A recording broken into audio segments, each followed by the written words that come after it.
কথা বলেন না কেন? আজ পারিবারিক জীবনের দিকে তাকালে আমি যেটা বেশি দেখি, অনেক সন্তান এমন আছে সে চাই না যে তার মা বাবাকে আলাদা করে দেবে না, কিন্তু বাধ্য হয় তার স্ত্রীর কারণে। আর ওই স্ত্রীকে মাঝে মাঝে ধোকা দেয় স্ত্রীর মা আর ওর বড় বোন। এরকম বউ জামালপুরে নেই?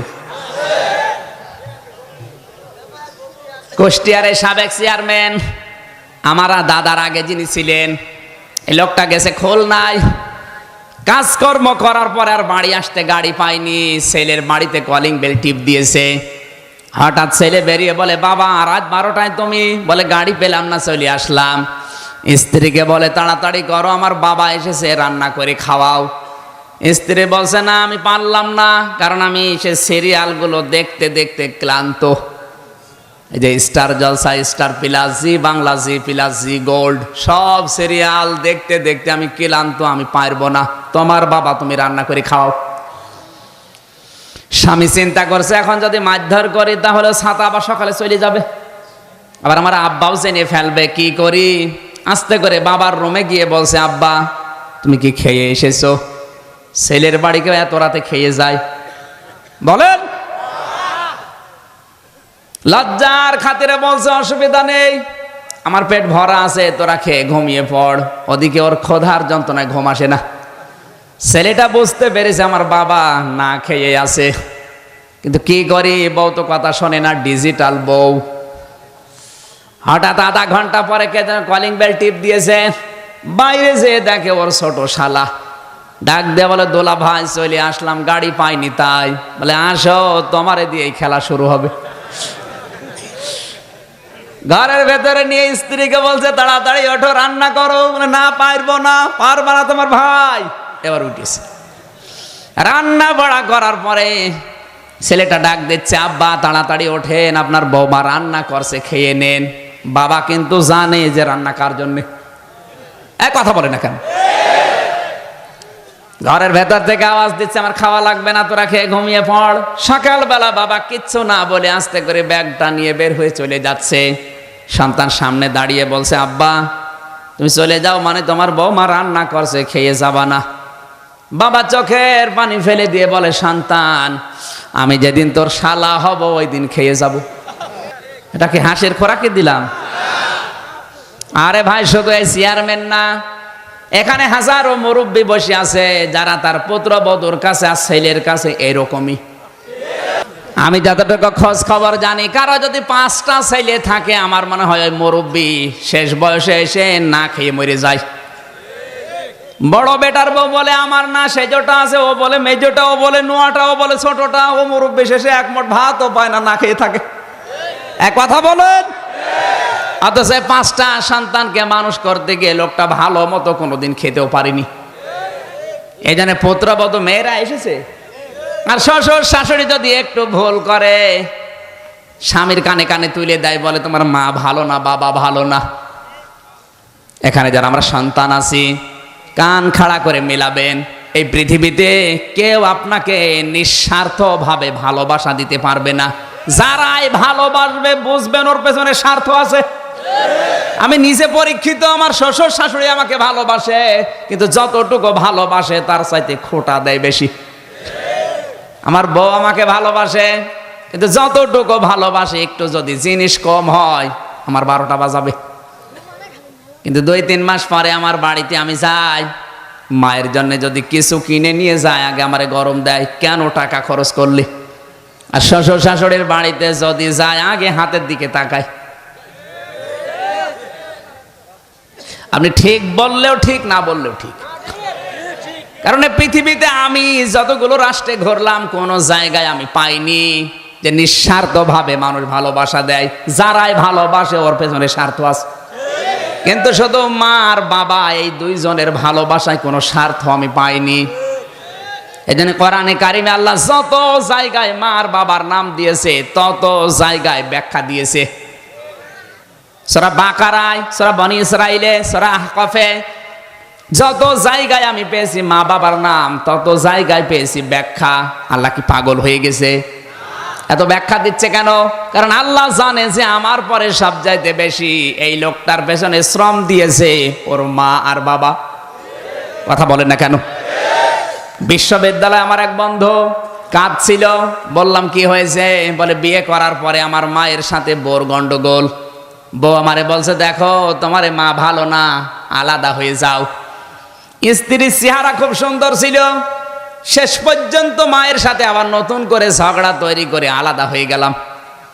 কয়েকদিন পর দেখি মুরগিতে ধান খেয়েছে, এই নিয়ে মারামারি। আমি বাড়িতে আসলাম, বলে তোমার মাও ভালো না, বাবাও ভালো না, আমাকে নিয়ে যদি সংসার করতে চাও এদের থেকে আলাদা হয়ে আমার বাবার বাড়ি চলে যাওয়া লাগবে। শেষ পর্যন্ত ওদেরকে নিয়ে চলে গেলাম বাবার বাড়িতে। মা বাবার সাথে কোনো সম্পর্ক নেই, কথাবার্তারাও বলি না। এই মাঝখানে শ্বশুর আর শাশুড়ি মিলে টাকা পয়সা দিয়ে আমার পাঠিয়ে দিল লন্ডনে। দীর্ঘ 5 বছর আমি লন্ডনে আছি, যত টাকা পয়সা উপায় হয় সব আমার স্ত্রীর নামে অ্যাকাউন্ট করা পাঠিয়ে দেয়। মা বাবার খোঁজও নেয়নি, খবরও নেয়নি। কিন্তু হঠাৎ আমার প্লেগ রোগ দেখা দিল, সোয়াইসি রোগ, যেটা যার কাছে যায় তারই হয়। লন্ডনে ডাক্তাররা বলেছে দেখো এই রোগে মানুষ 2-3 মাসের বেশি বাঁচে না, তোমার যখন রোগটা ধরা পড়েছে তাড়াতাড়ি নিজের দেশে চলে যাও। চিঠি লিখেছে শ্বশুর আর শাশুড়ির কাছে। লন্ডনের ডাক্তাররা শরীর পরীক্ষা করে রিপোর্ট দিয়েছে আমার প্লেগ রোগ, আমি 3-4 মাসের বেশি আর বাঁচবো না। আগামী মাসের প্রথম সপ্তাহের মঙ্গলবারে ঢাকায় আসবো, আপনারা এয়ারপোর্টে আসবেন। স্ত্রীর কাছে একই কথা লিখেছে। আর একটা চিঠি নিয়ে চিন্তা করছে আমার মা বাবা, এদের কাছে চিঠি লিখবো, না জানে আবার কি মনে করে।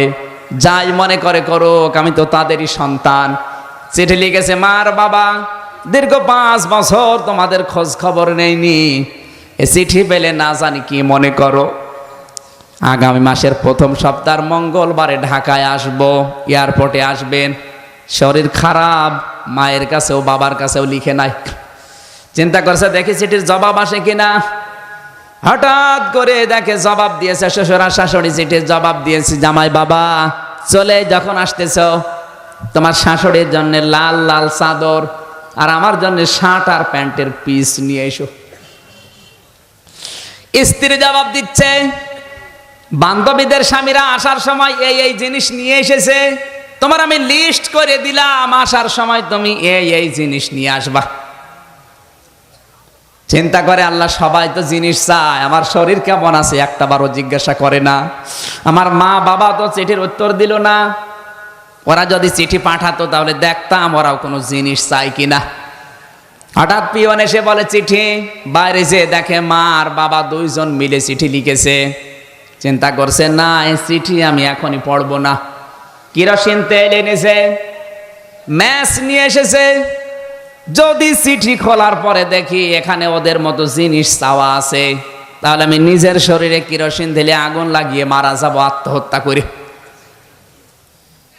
লিখেছে প্রথম নাম্বার এই লাইনে লেখা আছে প্রাণের সন্তান, দীর্ঘ 5 বছর লন্ডনে আছো, কোনোদিন খোঁজও নাওনি, খবরও নাওনি, অথচ 5 বছরে 5 সেকেন্ডও তোমাকে আমরা ভুলে থাকতে পারিনি। দ্বিতীয় লাইনে লিখেছে প্রাণের সন্তান, আগামী মাসের প্রথম সপ্তাহের মঙ্গলবারে ঢাকায় আসবা। প্লেনে যখন উঠবা সঙ্গে সঙ্গে গরিব দুঃখীকে কিছু পয়সা দান করবা, কারণ কত প্লেন উড়ে যায়, কত প্লেন অ্যাক্সিডেন্ট হয়। তুমি জাদু যেন সহি সালামতে আসতে পারো, এই জন্য বাড়িতে 2টা খাসি ছাগল ছিল, 2টা সাদগা করে দিয়েছি। তুমি যতদিন দেশে ফিরে না আসো প্রতিদিন একটা করে রোজার 2 রাকাত করে নামাজ আমরা মান্নত করলাম। চিঠি পড়ে আর চোখের পানি ফেলে হাউমাউ করে কাঁদে, আল্লাহ আমি কি করলাম। যাদের জন্য জীবনটাই নষ্ট করে দিয়েছি তারা জিনিস চায়, আর এদের খোঁজই নেইনি। এরা আমার জানের হেফাজতের জন্য নামাজ রোজা মান্নত করে, গরিব দুঃখীকে পয়সা দিতে বলে, খাসি সাদগা করে। আল্লাহ কারো জন্য যদি কিছু নাও নেই, অন্তত এই মা বাবার জন্য আমি জিনিস নিতে ভুল করব না। ব্যাগ ভর্তি করে এসে নেমেছে শাহজালাল বিমানবন্দরে। নামার পরে শ্বশুর আর শাশুড়ি বলে কই আমাদের সেগুলো, বলে আনি নাই। আপনি তো জানেন আমার শরীর খারাপ, মার্কেটে যেতে পারি নাই, টাকা আছে আমার কাছে, ঢাকায় পাওয়া যায় কিনে দেব। বলে জানতাম যদি এরকম জবাব দেবে কখনো আমার মেয়ে তোমার সাথে বিয়ে দিতাম না। স্ত্রী ডাক দিয়ে বলে, বাবার মায়ের জিনিস আনলে না, আমার সে জিনিস কই? বলে, আনি নাই। বলে, বাবার জিনিস আনলে না, মায়ের জিনিসও আনো নাই, আমার কথাও তোমার মনে নেই, তা তোমার মতো স্বামীর আমার আর দরকার নেই। এয়ারপোর্টে আমি তোমার এই ডিভোর্স দিয়ে চলে গেলাম। যাবে তো, কারণ তো বাঁচবে না। কথা বলেন। পাথরের মতো দাঁড়িয়ে আছে, চিন্তা করছে আমার মা বাবা মনে হয় আসে নাই, কই তাদেরকে তো দেখি না। হঠাৎ পেছন দিক থেকে কে যেন ডাক দিয়েছে, আয় রে বাবা, আমাদের বুকে আয়। দীর্ঘ 5 বছর তোকে দেখি না, এক নজর দেখার পরে মনে হচ্ছে আকাশের চাঁদ আমরা হাতে পেয়েছি।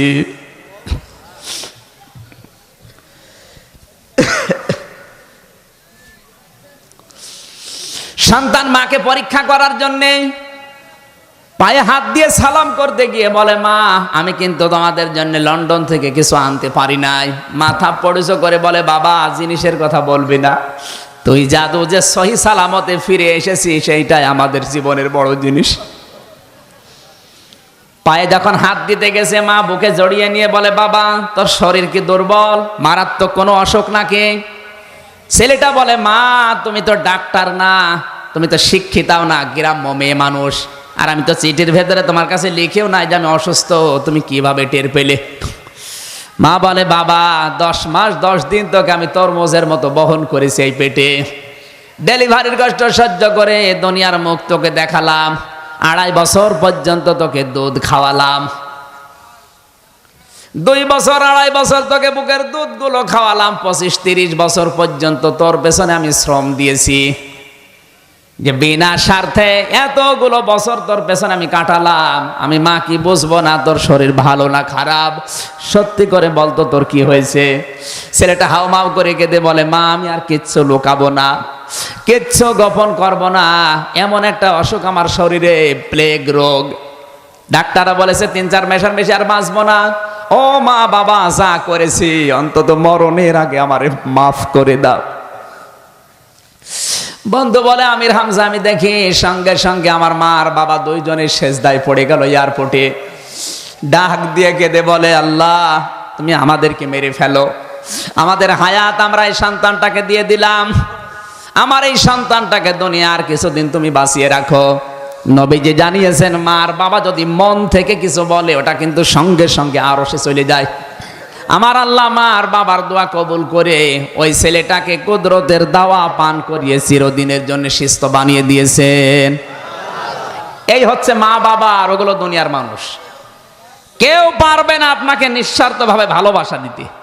সুতরাং এদের কথা মতো আলাদা করে যদি আপনি দেন, মা বাবা হয়তো দুনিয়ার জীবনে কিছু বলবে না, কিন্তু মন থেকে যদি উফিল্লাকুমা এই শব্দটা বের করে ফেলে, আপনার দুনিয়াও শেষ, আখিরাতও শেষ। সাহাবা একরামের জীবন আমি যতগুলো পড়েছি, আলকামা রাদিয়াল্লাহু তাআলা আনহু সব ভালো ছিল, কিন্তু মায়ের চাইতে স্ত্রীর গুরুত্বটা একটু বেশি দিত। মরণের সময় কালেমা নসিব হচ্ছিল না, মা যতক্ষণ মাফ করে নাই ততক্ষণ কালেমা তার মুখ দিয়ে বের হয় না। নবীর সাহাবী, জিহাদের ময়দান থেকে ঘুরে আসা লোক,